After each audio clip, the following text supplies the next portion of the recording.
Okay, so it's Felicity from GetYourRockOut here with a couple of the awesome guys from Spill 16. How are you doing today? Fine, thanks. Just awesome. Yeah, awesome. as usual. Indeed.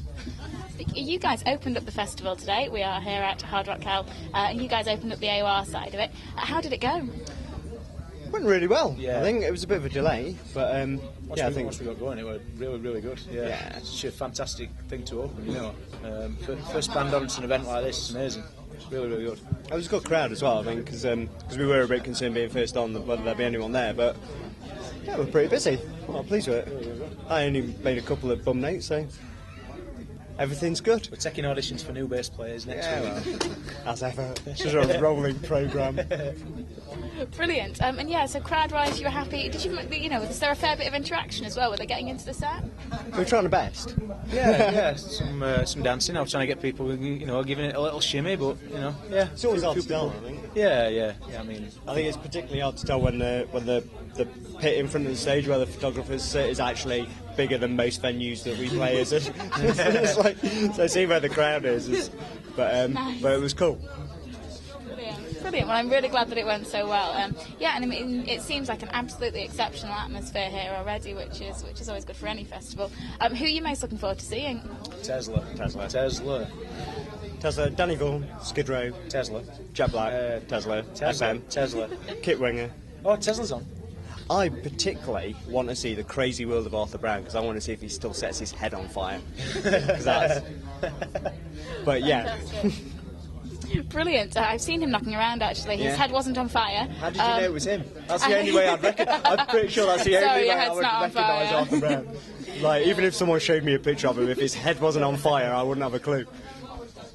I think he just gets up in the morning, first thing he does. That'd be so cool. I mean, imagine if you could do that though, if there was a way of doing that so your head was just on fire all the time. That all would be... the time.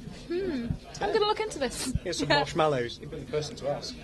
That would be... Yeah. You have come to the right place. Yeah, brilliant. So, you guys, you've just brought out a new video, which is rather fantastic. Are you pleased with the kind of reaction you've had to it so far? Yeah, I mean, we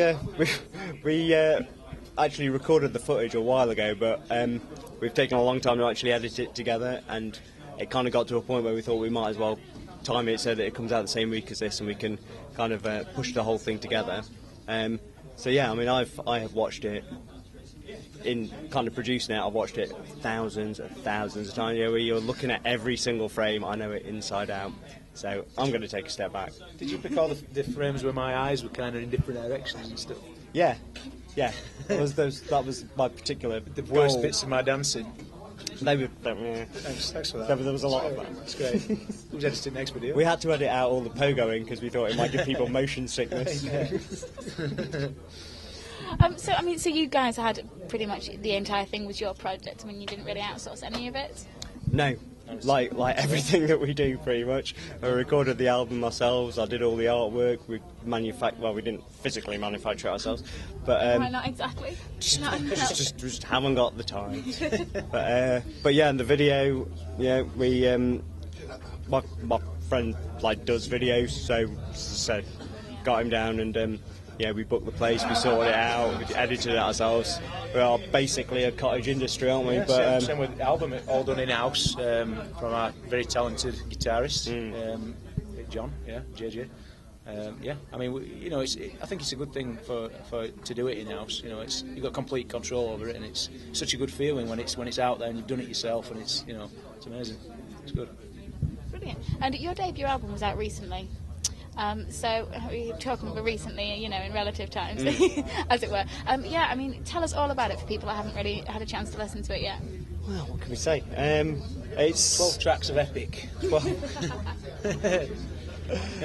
think, what we try to do with it is, obviously, because we're doing all this stuff ourselves, we try to kind of have a decent amount of variety, so we've got songs on there that are almost metally, like Damned, and then we've got proper piano ballad, and then we've got something that's kind of poppy, like Love Drunk, and we just kind of wanted to show that we've got loads of different things we can do, but it's all us. We're not trying to sound like a particular band at any time. So I think one of the good things is all the reviews that we've had of obviously referenced bands, because that's how you kind of tell people about it. But the good thing is that none of the reviews have referenced the same bands. which kind of makes you think, well, maybe you're onto something. Where one person will say you sound like Blackstone Cherry, someone else says Bad Company. So you think, cool, I'll go with that. He's getting a lot of Bon Jovi at the minute. We're not sure why. It's not good. He's not happy about it. Yeah.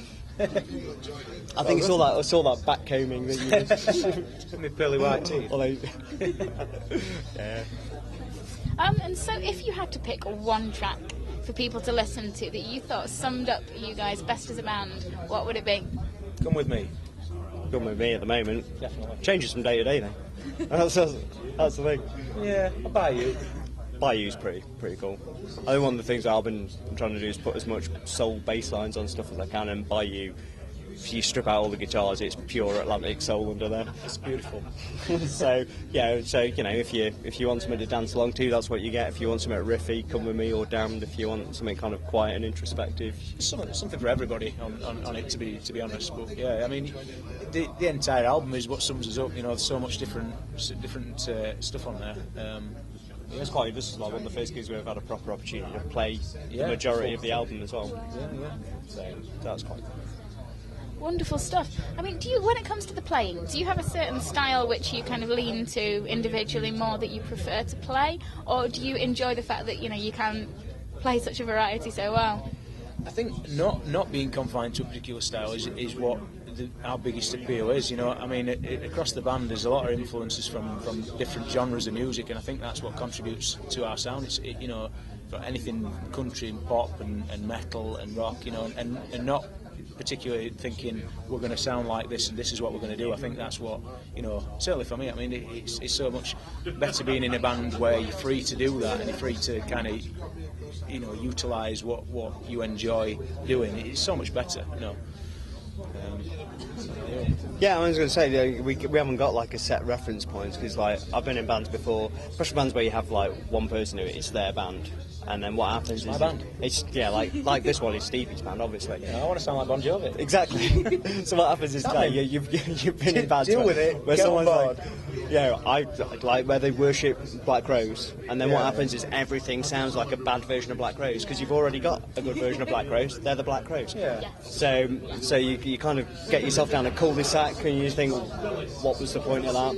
And then the thing is, the way we write songs is someone will come in with an idea, so JJ will come in with something that's kind of punky, and then by the time I've added some soul stuff to it, and you've done your poppy kind of vocals and working on the harmonies and stuff.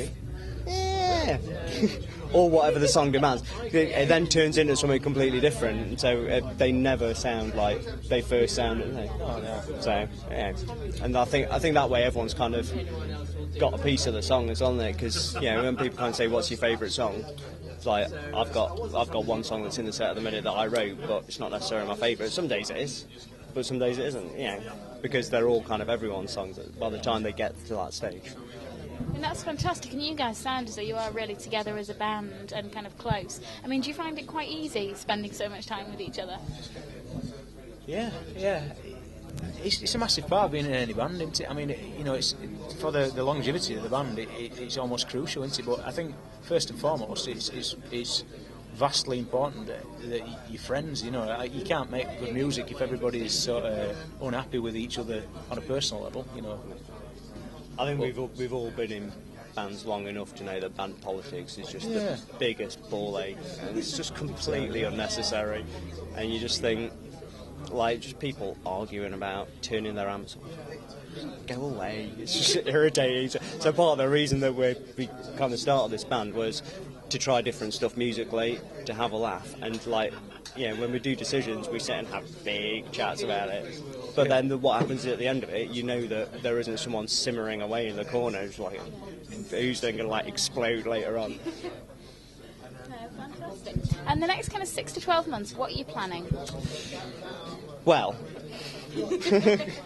we've only got we've got a festival. 2 festivals. One in Nottingham, one in Manchester. SOS Festival, and what's the one in Nottingham? Noise Level Critical. That's the one. The benefit for child safety on the internet. Yeah.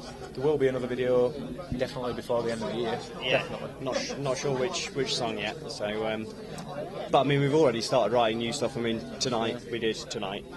today we did. I know, it's like, what, 3 o'clock in the afternoon? So, bit of a head of ourselves. I mean, we did one new song today, and we did have a song in the set list that we dropped, which was actually on our first demo before we recorded the album. So I think we're kind of constantly working on new stuff. So what we're going to do with that in the next year, we're not sure yet. But I think, yeah. I like you've obviously got lots planned. So fantastic. And are you kind of hoping to get a UK tour sorted out at some point soon, or are you more focusing on kind of new material and festivals? A tour, I think. I mean, yeah, a tour would be nice, definitely. We've kind of, we're doing a few dates with New Generation superstars at the moment, which is like, a tour of sorts, a mini tour if you like. We're kind of tagging on with them. They're an awesome band, awesome guys. But a tour of his own would be great. Yeah. We'll see what happens. So plenty of places to see you then. Definitely. There will be. Fantastic. Wonderful. Well, thank you so much for taking the time out to have a chat to us today. It has been an utter pleasure. Yeah, and enjoy the rest of the day. Thank you. Actually see some bands, try and get out there. That's the plan. Brilliant. Thank you so much, guys. Thank you. Cheers. Thank you.